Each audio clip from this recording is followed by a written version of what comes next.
हम सबको पता है कि भगवान अपने भक्तों की रक्षा करते हैं, लेकिन आपको शायद ये नहीं पता होगा कि कभी कभी भगवान अपने भक्तों को फंसा भी देते हैं। जी हाँ, और वो ऐसा फंसाते हैं कि बेचारा भक्त ना कुछ बोल सकता है और ना कुछ कर सकता है। बिल्कुल वैसे ही जैसे भगवान श्री कृष्ण बचपन में माखन चुराते समय ग्वालपालों के साथ क्रीड़ा करने के लिए किया करते थे। लेकिन एक बात जरूर है कि जब भगवान अपने भक्तों को फंसाते हैं तो उसमें भी भगवान और भक्त के बीच में एक मधुर सुख का ही आदान प्रदान होता है और उसे केवल भगवान और भक्त समझ सकते हैं। आपको ये जानकर आश्चर्य होगा कि ऐसी शरारत वाली लीलाएं सिर्फ भगवान श्री कृष्ण ही नहीं करते। ऐसे कार्यों में हमारे जगत के नाथ भगवान जगन्नाथ जी भी जरा भी पीछे नहीं है। क्या आप उनकी ऐसी कोई लीला जानते हैं? नहीं ना? तो चलिए आज हम आपको भगवान जगन्नाथ जी की एक ऐसी ही मीठे रस से भरी लीला का आस्वादन कराते हैं। इसे सुनकर आपका हृदय भी भक्ति के रस से भर जाएगा। ये कथा एक ऐसे भक्त की है जो रहते तो हैं जगन्नाथपुरी धाम में, लेकिन भगवान जगन्नाथ के साथ उनका आदान प्रदान एक मित्र के रूप में है, जिनके साथ कई बार भगवान जगन्नाथ एक बालक के रूप में खेलने भी आते हैं और कभी कभी उनकी सेवा करने के लिए भी आते हैं। जी हाँ, हम बात कर रहे हैं भगवान जगन्नाथ के परम भक्त रघुदास की। रघुदास अत्यंत सरल और बालक के समान स्वभाव वाले भक्त थे। वे पुरी में सिंह द्वार के पास रहते थे।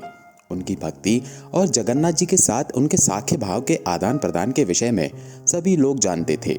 सभी लोग उन्हें आदर और सम्मान देते थे, लेकिन रघुदास को इससे कोई फर्क नहीं पड़ता। उनके लिए तो उनकी दुनिया बस उनके जगन्नाथ जी तक ही सीमित थी। अब आप तो जानते ही हैं कि जेई गौर सेई कृष्ण सेई जगन्नाथ। अब जब तीनों एक ही हैं, तो तीनों की प्रवृत्तियां भी तो एक जैसी ही होंगी ना। तो बस एक दिन ऐसा ही हुआ। एक बार रात के समय जगन्नाथ जी रघुवर दास के पास आते हैं और कहते हैं, रघु चलो आज हम राजा के बगीचे से कटहल चुराते हैं और फिर हम दोनों उसका आस्वादन करेंगे। जगन्नाथ जी की बात सुनकर रघु ने कहा, लेकिन आपको कटहल चुराना क्यों है? अगर आपको कटहल खाना है तो मैं आपके लिए एक बहुत ही अच्छा कटहल का फल ले आता हूँ। लेकिन ये बात सुनकर जगन्नाथ जी ने कहा, अरे नहीं, इस प्रकार तो प्रतिदिन मुझे सारी चीजें मिलती रहती हैं। मुझे किसी और चीज की कोई आवश्यकता नहीं। वास्तव में मेरे पास सब कुछ है। मैया यशोदा मुझे इतने प्रेम से इतना सारा माखन खिलाती है, लेकिन फिर भी मैं दूसरों के घर से माखन चुराने जाता हूँ। पता है क्यों? क्योंकि चुराकर खाने में जो आनंद आता है ना, ऐसा आनंद आसानी से मिलने वाली चीजों में नहीं मिलता। और इसलिए मैं चाहता हूँ कि आज मैं तुम्हें भी इस आनंद की अनुभूति करवाऊं। रघुदास ने कहा, अरे नहीं नहीं, मुझे ऐसी कोई अनुभूति नहीं करनी है। यदि राजा को इस बात का पता चल जाएगा तो वो आपको तो कुछ नहीं कहेंगे, लेकिन मेरा क्या होगा, ये सोचा है आपने? इस प्रकार रघुदास के मना करने के बाद भी जगन्नाथ जी बार बार उसे कटहल चुराने के लिए कहते रहे। आखिरकार अब बेचारे रघुदास क्या करते? उन्हें थक हार के भगवान जगन्नाथ की बात माननी पड़ी और इस प्रकार भगवान जगन्नाथ और उनके नैष्ठिक भक्त रघुदास की सेना चल पड़ी राजा के बगीचे में कटहल चुराने के लिए। जरा कल्पना करके देखिए कि वो दृश्य कैसा होगा जब दोनों मित्र राजा के उद्यान में जाकर कटहल चुराएंगे।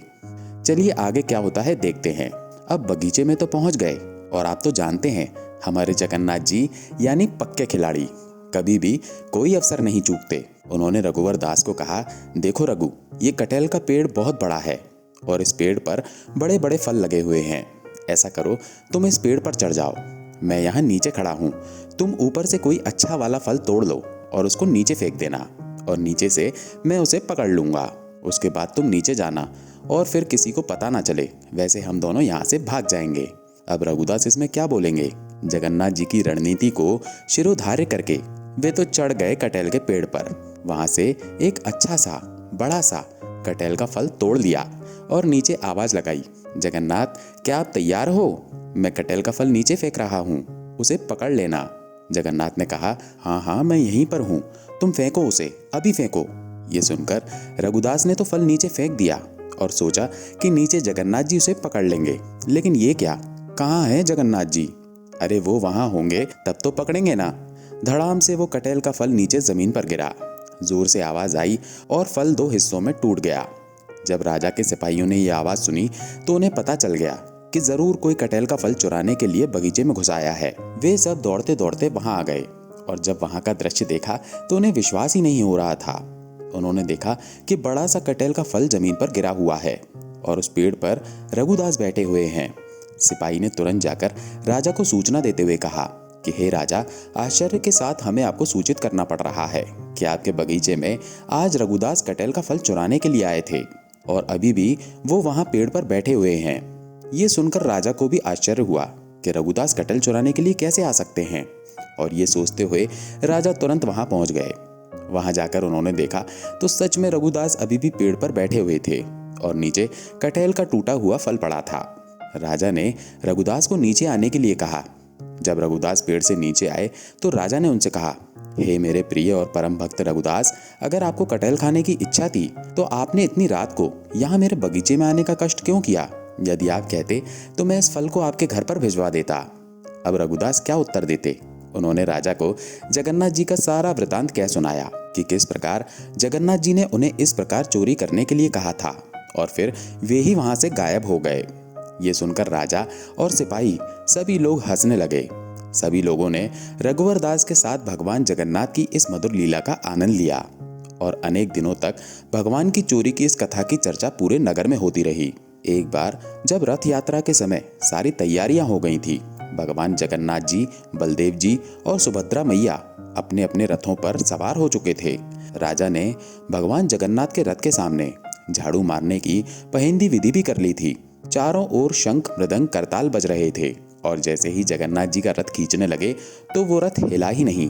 एक से एक बलशाली लोगों को लगाया गया और यहाँ तक कि रथ को खींचने के लिए अनेक हाथियों को भी बुलाया गया, लेकिन जगन्नाथ जी का रथ 1 इंच भी नहीं हिला। अंत में राजा ने रघुवर दास को बुलाया। रघुवर दास ने रथ पर जाकर भगवान जगन्नाथ जी के कानों में जाकर कुछ कहा और उसके बाद तुरंत रथ चल पड़ा।